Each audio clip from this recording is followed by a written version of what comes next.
Hi friends and viewers, நான் தான் வாங்க விடலாம் அனந்து பேசுகிறேன். இன்றைக்கி நம்மளோட தமிழ்நாட்டு நடிப்பில் அவரே இயக்கி வந்திருக்கிற ஷூ ஃப்ரம் ஷோ நம்மளோட கன்னப்படத்தை தான் பார்க்க போகிறோம். இது ஜியோ ஸ்டாரில் வந்திருக்கு. இந்த படம் வந்து ஒரு ஒன்று என்னென்னு பார்த்தீங்கன்னா, ஒரு ஊரில் ஒரு இளைஞன் வந்து வேலை வெட்டிலாம் சுற்றிக்கிட்டு இருக்கான் ஜாலியாக. அவன் ஏதோ ஒரு தப்பு பண்ண போகாத ஊர் மக்கள் பார்த்து பிடிக்க போகாதுன்னு தப்பிக்கிறதுக்கு தன் பேய் பிடிச்ச மாதிரி நடிக்கிறான். இந்த யதார்த்தமாக பண்ண போது ஊரே பயந்து போய் அது எந்தெந்த விளைவுகள் ஏற்படுத்துது, இது பக்கத்தில் இருக்கிற ஒரு பொண்ணை எப்படி பாதிக்குது, அதே ஊரில் ரவின்னு ஒரு பெரிய கேரக்டர் இருக்குன்னு எல்லாருமே பயப்படுறாங்க. அவருக்கு இந்த பொண்ணுக்கு என்ன தொடர்பு அப்படின்றத ஒரு சுவாரஸ்யமாக ஒரு கிராமத்து மக்களை வச்சு எளிமையாக அதுமாதிரி உணர்வுபூர்வமாக அந்த இயக்குனர் சொல்லியிருக்கிறாரு. சூப்பர் ஷோவோட ப்ளஸ்ஸே படத்தில் வர கேரக்டர்ஸ் தான். நம்ம ஊரில் வந்து சில கிராமத்து படங்கள் பார்த்துருப்போம், அந்த முண்டாசுப்பட்டி அந்த மாதிரி. ஸோ காமெடி வந்து ரொம்ப அழகாக, அதேமாதிரி ரொம்ப மிகைப்படுத்தாமல் எல்லாமே வந்து ஒரு பிளாக் காமெடியாக கொண்டு போயிருக்காங்க. படத்தில் எல்லா கேரக்டரும் மெயின் கேரக்டரோட ரவி அண்ணா, அவரை கண்டாலே ஊர் பயப்படுது.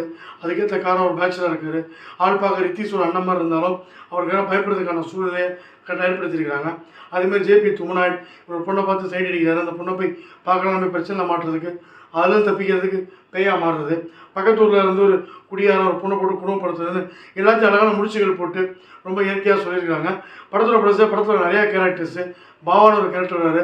வரும்போது ஸ்ட்ரிக்டாக வராப்பில் அங்கங்கே போகிறாப்புல, அப்புறம் கொஞ்சம் நேரத்தில் சரக்கை போட்டுட்டு எங்கே விழுந்துருக்காருன்னே தெரில. இந்த நிறைய கேரக்டர்ஸை நம்ம பார்த்துருப்போம். அதேமாதிரி ஏதோ ஒன்று ஆரம்பித்தா 1985 யார் தெரியுமான்னு ஆரம்பித்து மீட்டிங்கில் முழக்க பேசுகிற கேரக்டர்ஸும் இந்த படத்தில் வருது. எல்லாமே ரவி அண்ணா, ரமேஷ் அண்ணா, சுரேஷ் அண்ணா, அண்ணான்னு கூப்பிட்றாங்க. பட் எல்லாமே ஒரு எளிமையாக ஒரு கிராமம் எப்படி இருக்குமோ அதே மாதிரி பண்ணுறாங்க. பட் நமக்கு நேட்டிவிட்டி கன்னடத்தில் இருக்கிற இல்லாததுனால நம்மளால் வந்து ரொம்ப இன்வால்வ் ஆகும்போது எல்லாத்துக்கும் சப்டைட்டில் பார்க்க வேண்டியிருக்கு. பட் கன்னடம் தெரிஞ்சவங்க இந்த படத்தை இன்னும் நல்லாவே என்ஜாய் பண்ணியிருப்பாங்க. ஊர் ஆரம்பத்தில் ஒரு சாவலப்படாத மீதம் எல்லாருமே அமைதியாங்கன்னு சொல்லும்போது உள்ளே ஃபோன் எடுத்துகிட்டு நேராக ஹீரோ போய் எடுக்கிறது, ரெகுலர் அடி வாங்குறதுலேருந்து நம்ம ஒரு கேரக்டருக்குள்ளே போகிறோம். பாபா கல்யாண மண்டபத்துக்கு வந்து ஒரு சரக்கு அடிச்சு விழுறது, ரவியை ஒரு பெண் கையில் அடி வாங்கிட்டாரு, பேய் கையில் தான் இருக்கிறது தெரியாமல் கமெண்ட் அடிக்கிறது, அப்புறம் ஆட்டோ எடுத்துகிட்டு போயிட்டு வரும்போது சரக்கில் விழுந்துருதுன்னு சொல்லி நிறையா சின்ன விஷயங்களை படத்தை ஒரு தொகுப்பாக காமிச்சிருக்காங்க. ராஜ்பி ஷெட்டி அவர் தான் படத்துக்கு ஒன் ஆஃப் தி ப்ரொடியூசர்ஸு. ஒரு பொண்ணு கை கொடுக்க வரும்போது ஒரு ஆசீர்வாதம் பண்ணும்போது அந்த பொண்ணு கையில் தட்டுறது, அவர் காலை விட்டு மற்ற எல்லா காலையும் அலம்புறது, நிறையா சின்ன விஷயங்கள் ரொம்ப நுணுக்கமாக காமெடி வந்து வச்சுருக்காங்க. படத்தால் ஒரு பெரிய மைனஸ் என்னன்னா, ஒருத்தர் பேய் பிடிச்சிருச்சு ஓகே, அதுக்காக ஊர் மக்கள் ஒருத்தவங்க கூட தைரியம் இல்லாமல் எல்லாருமே இவ்வளோ பயந்து விழுந்துருச்சு ஓடுறதெல்லாம் நம்புற மாதிரி இல்லை. யாராவது ஏதாவது ட்ரை பண்ணியிருந்துருக்கலாம். அந்த மிகைப்படுத்தின பயம் வந்து நமக்கு வந்து கொஞ்சம் செழிப்பு தட்டுது. ராஜ்பி ஷெட்டி வந்துட்டு அப்பப்போ அவர் யாருக்கோ பாஸுக்கு ஃபோன் பண்ணி சீக்கிரம் வந்து காப்பாற்றுன்னு சொல்கிறதெல்லாம் நல்லா இருக்குது.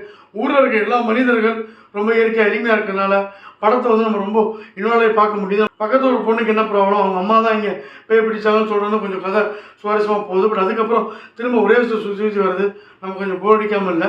பட் ஒரு பேய் படமாக ஆரம்பித்து அதை வச்சு சும்மா ஹரர் காமெடின்ற பேரில் காமெடியை திணிச்சு வேறு மாதிரி ட்ரெண்டிங்கில் போகாமல் ஒரு பெண்ணுக்கு நடக்கிற பாலியல் வன்கொடுமையும் அவன் அனுபவிக்கிற கொடுமையும் அழகாக இதில் முடிச்சு போட்டு எமோஷனலாக படத்தை முடிச்ச விதத்தில் இயக்குனர் நெஞ்சில் நிற்கிறாரு.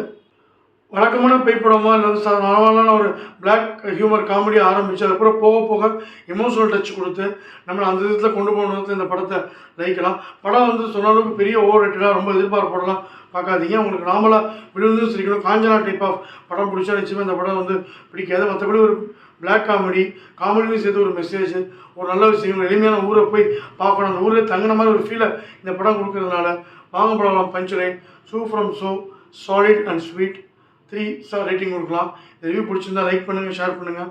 வாங்க படம் சேனல் பிடிச்சிருந்தா மறக்காமல் சப்ஸ்கிரைப் பண்ணுங்கள். நன்றி, வணக்கம், பாய்.